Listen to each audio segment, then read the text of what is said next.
striscioni, queste bandiere. I commessi intervengano, per favore. Colleghi, togliete queste bandiere. Togliete queste bandiere, per favore.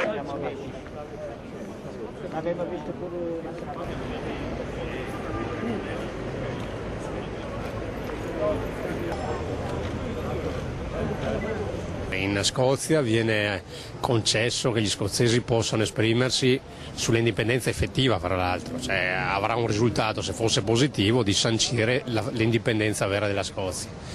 In Italia non si consente a una popolazione di poter esprimere un parere consultivo sulla propria autonomia. Va bene, dai.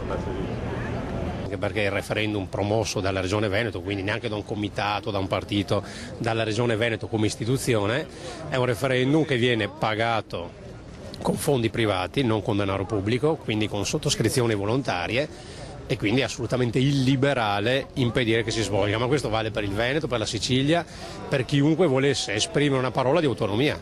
È chiaro che questo è anche un segnale rispetto allo Stato centrale, perché se non ci fosse la crisi che c'è per colpa del costo dello Stato, per colpa dell'eccessiva spesa pubblica, per una pressione fiscale che sta ammazzando le imprese, non ci sarebbero queste proteste. Le proteste nascono da una insofferenza generale nei confronti dello Stato centrale.